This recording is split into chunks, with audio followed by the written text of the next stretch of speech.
السلام عليكم ورحمة الله وبركاته. معاكم عبد الله خميس من تكنو اب. النهاردة ان شاء الله هنتكلم عن موضوع وهو مقارنة بين انواع ذاكرتي الروم والرام.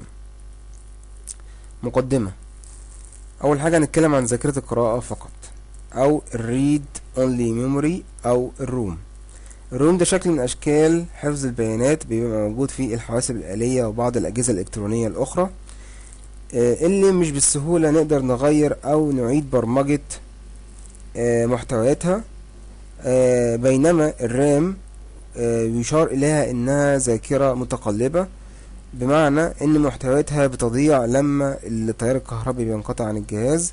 ده على العكس من الروم اللي هي ذاكرة غير متقلبة، لأن بيتم الحفاظ على محتوياتها حتى بعد انقطاع التيار الكهربي عن الجهاز. نمرة 2، ذاكرة الوصول العشوائي أو الرام اللي هي الراندوم اكسس ميموري. ده برضه شكل من أشكال حفظ البيانات اللي بيتم الوصول إليه بشكل عشوائي في أي وقت من أي ترتيب بأي ترتيب من أي مكان فعلي. وده على العكس من بعض أجهزة حفظ البيانات أخرى زي الهارد ديسكس أو الأقراص الصلبة، اللي فيها المكان الفعلي لتخزين البيانات هو نفسه هو المكان اللي نقدر نسترد منه قراءة أو نعمل ريتريف أو استرداد للبيانات دي. بمعنى انت لما تسيف فايل على الهارد ديسك بتاعك بتقفل الكمبيوتر، تيجي تفتحه بتلاقيه في نفس المكان، ما تلاقوش في مكان تاني.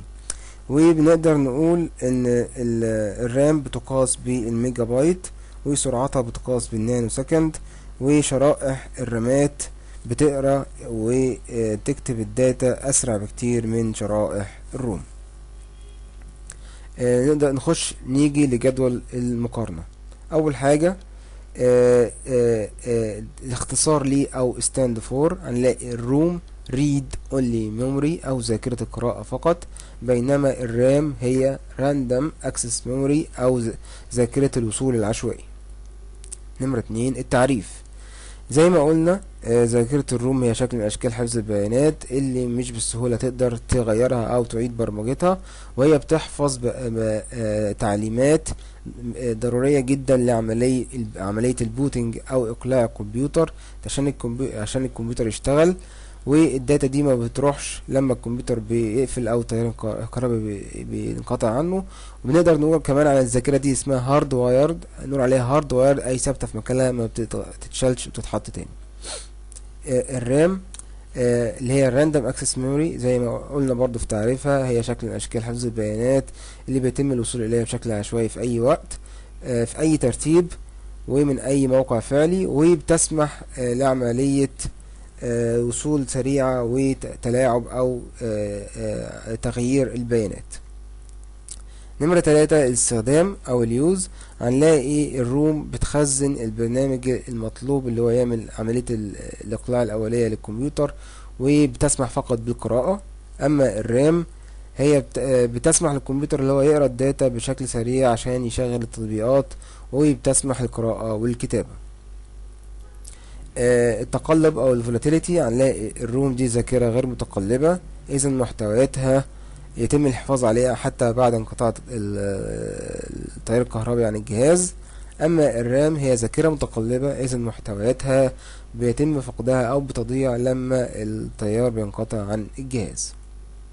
انواعها، هنلاقي الروم في منها 3 انواع اساسية اللي هي البي روم، الاي بي روم، والدبل اي بي روم.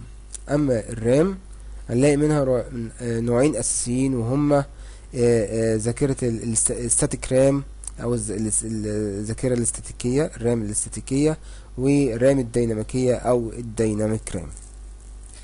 الخلاصة،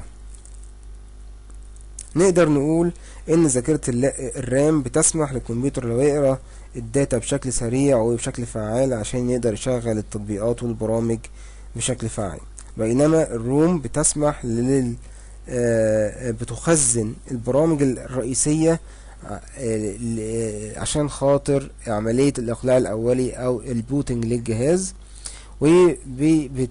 وبتتم أيضا بتعمل بعض تحليلات للداتا أو diagnostics.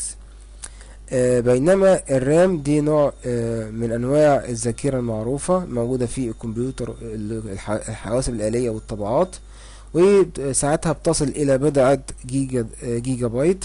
بينما الروم هي عادة ما تكون حوالي عدة كيلو بايت من الذاكرة، وتبقى موجودة في الأجهزة الشخصية. ونقدر نقول أيضا إن الرام دي ذاكرة أولية ومتقلبة. وكده يبقى وصلنا لنهاية موضوع اليوم، ونتمنى تكون الحلقة عجبتكم. متنسوش تعملوا لايك وشير للحلقة، ونلقاكم على خير في الموضوع القادم، والسلام عليكم ورحمة الله وبركاته.